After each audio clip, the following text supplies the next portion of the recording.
Not to be insulting, but here's the heart. And these are some of the lungs that are around the heart. There's many lobes to the lungs. Okay, so this is all lung. And then this is part of the diaphragm. It's pretty thick, actually. You know, compared to the rat. Like the rat, you could just like poke right through, but this is a pretty thick muscle here. And of course it goes all the way around, but we kind of cut it off. This is the liver, many lobes to the liver. Now they have a gallbladder, which the rats did not have. This one does not have any bile in it, but it's this. See that? Yeah, you know, okay. So it's a little flap. Yeah, but it's a pouch, and sometimes they do have bile in them. Yeah, it's because it like doesn't have anything in it. Yeah, it doesn't have anything in it, so it's okay. Here's the stomach. It's probably just got cat food in it. You know.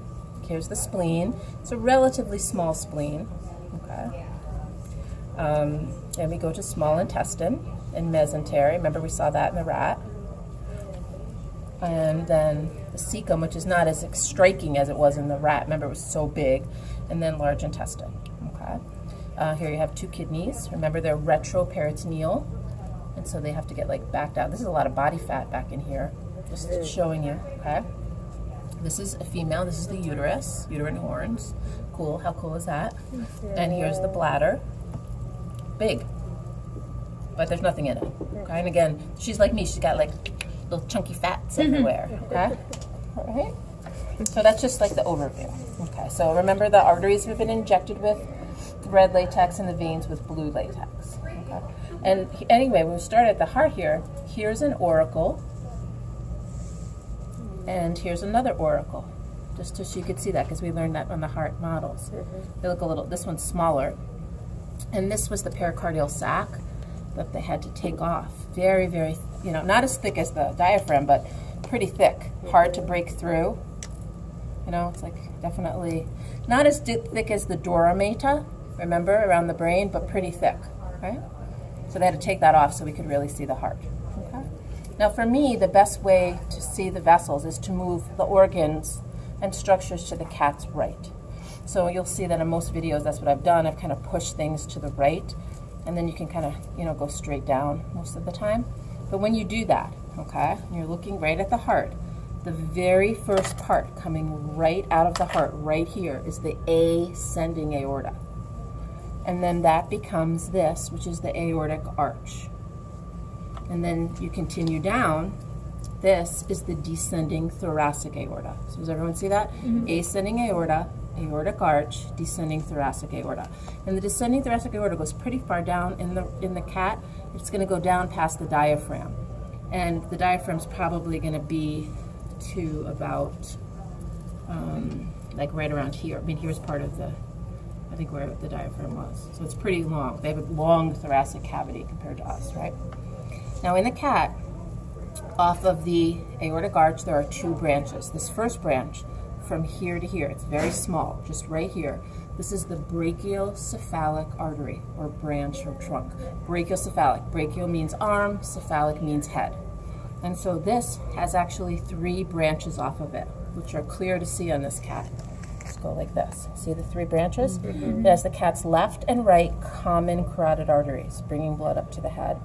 And then it has the right subclavian artery, and this forms a continuum. It's a long blood vessel that changes name based on location. So first it's the right subclavian, then in the armpit, it'll be the right axillary artery, and then in the arm, right here, it'll be the right brachial artery.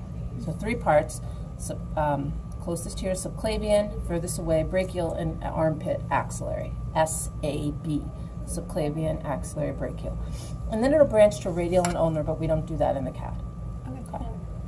And then the second branch of the aortic arch in the cat is the continuum that goes into the left arm. This is the left subclavian artery, which becomes the left axillary in the armpit and the left brachial in the arm. It's pretty easy. As far as the veins go, we have this big vein right here, which is the superior vena cava, and that's bringing the blood back to the heart, and that's formed by the cat's right and left brachiocephalic veins. It's from here to here and here to here. So there are two brachiocephalic veins, but only one brachiocephalic artery. Okay?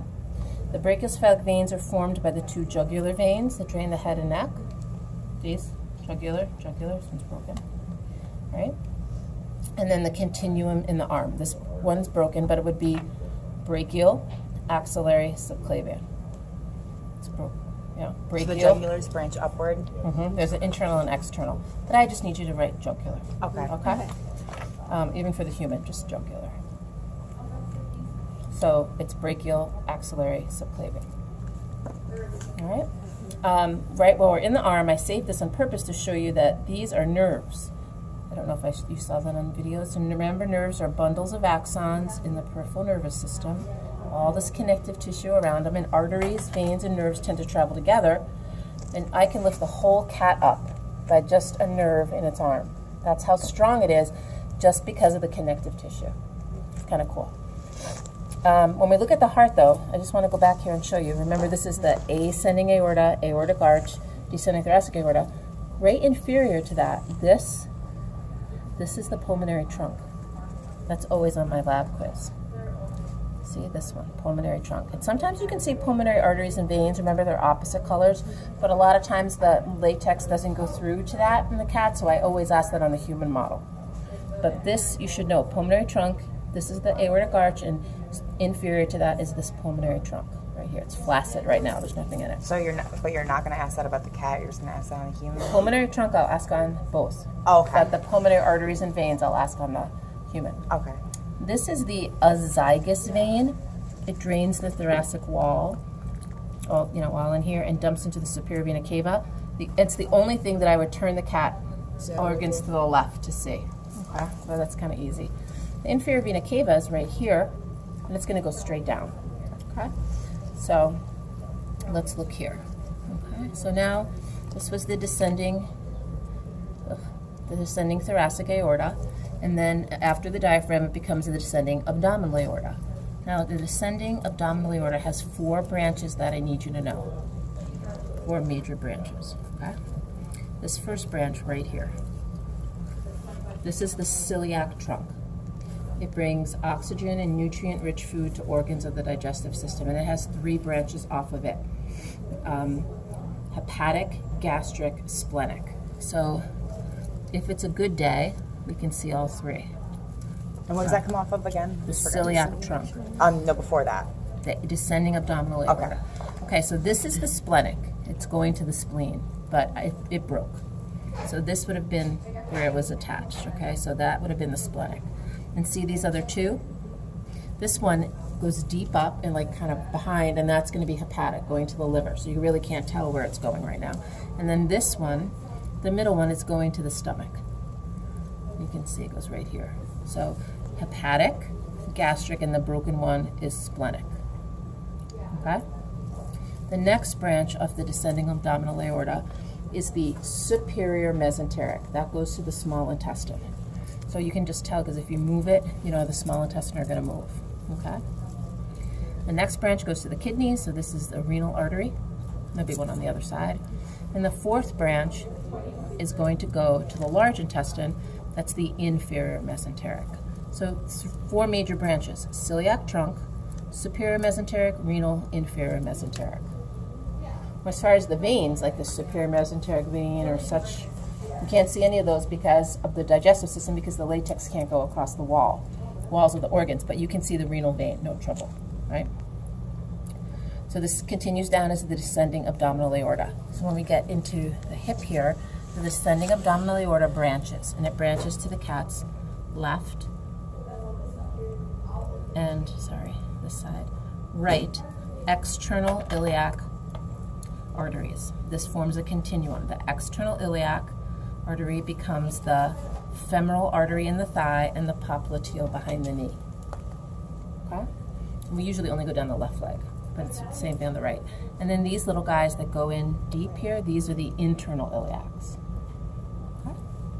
As far as the veins go, again, all we can see in the abdominal pelvic is the renal vein and the inferior vena cava until the split.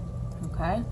When it bifurcates or splits, the inferior vena cava is going to split to the common iliac veins. There's no common iliac artery in the cat. common iliac veins, and then somewhere in here will be something that goes in deep. If it hasn't been broken, will be an internal iliac vein, which is hard to give on a test, so it won't be on the cat. And then external iliac vein, which becomes the femoral and the thigh popliteal behind the knee. And also off of the femoral comes this very long vein, which is the great saphenous, the longest vein in the human body. So not every cat's perfect for everything. So this guy's got a little break in there. And then, you know, I'm not going to give you gonadal, but this is a great cat because it's got the ovaries. It would have been ovarian coming up here, you know. But I don't give gonadal because I'll see you didn't really get a lot of latex onto that.